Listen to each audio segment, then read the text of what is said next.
nolol sheegay 15 sanaan arintan daba socday god kasta ay gasho waan garanaya war waxaan u baqayo waxa weeye SSC Khaatumo in la dibandaabiyeeyo oo god ayan ka soo baxayn bari lagu rido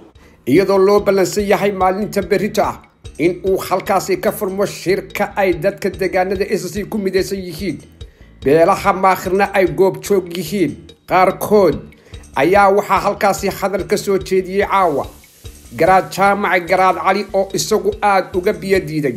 qaabka loo wado ama qaabka uu shirku u socdo isagoo oo tilmaamay in beelaha maakhir iyaga oo isku dhab oo masiirkooda ay ka tashadaan dhammaan beelahaasi ay si toos ah uga qayb galaan shirka laakiin iminka ay gef ku tahay dadka reer SSC Khaatumo in gebi ahaantoodba ay qayb ahaan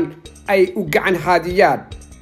arrintan ayaa aad khilaaf xoogan soo kala dhexgelisay ismada dhaqanka SSC Khaatumo iyo xukuumadda iyadoo gacanta maanta ku haysa howlahan oo bari loo eglan yahay in gebi ahaantoodba shirka oo laga qaado arrintan ayaa haddaba caawa xasaasi gashay garaadka oo arrintaasi ka hadlayana waxa uu yiri sida tan anigu wixii aan shalay diidanaa ee ahayd tala meel kale la iiga soo raray la igu dhiqi maayo dadkayga loogu talin maayo ee aan 15 sano ka dagaalamayay maanta ma ogolaan karo reer walaalahaya oo dariskayga ah inaan ku sameeyo kamana mid noqon karo warsangeli waa walaalahayo waa dariskayaga dambaanu ka leenahay duruufahayaga isku xidhan uma quudno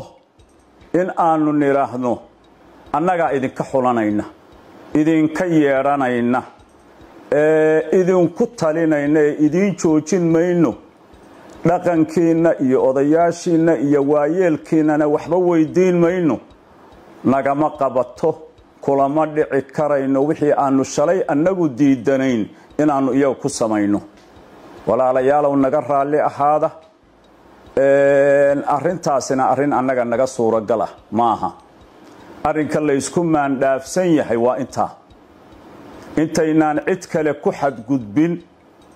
dambi iyo godob aynu tolbari aynaan ka maarmayn aynaan ku samayn inagu aynu tashan wax isweydiino cidina khasbi kartaa ma jirto waa reality SSC Khaatumo meelna uma socoto meelna ma aadi karayso inagu waxeena aynu si mugla uga tashan cidda aynu doonayno aynu si mugla ugu tagno ula tashanno kaga helo ha iyo maya haddaynu niraahno waanu isku dhex khaldaynaa warteena khatar galaysa teena dhibaato ku imaanaysa wax ina khasbaya iyo cid gacanta ina maroojin kartaa ma jirtee aynu wada tashan hogaamiyaha SSC Khaatumo ayaa shir albaabadu u xiran yihiin waxa uu la leeyahay imika ismada deegaanada SSC Khaatumo marka laga reebo garaad jaamac garaad cali oo isagu meesha ka soo muuqan sidoo kalena waxa fadhiya dhammaan odayaasha iyo waxgaradka iyo cuqaasha deegaanada SSC oo halkaasi kaga hadlaya masiirka iyo sida laga yeelayo mardhow ayaa la filayaa isla caawa inay war-saxaafadeed ka soo saaraan ismadu oo ay hadlaan iyaguna laftigoodu mowqifkooda ay sheegaan iyo xukuumaddu taas oo aad dhegaha dadka deegaanada SSC iyo bulshada Soomaaliyeedba ay ugu hanqataagayaan inay maqlaan qaabka ay u shabihi doonaan ismada iyagu markaasi ku midaysan deegaanada SSC Khaatumo iyo xukuumadda iminka talada haysa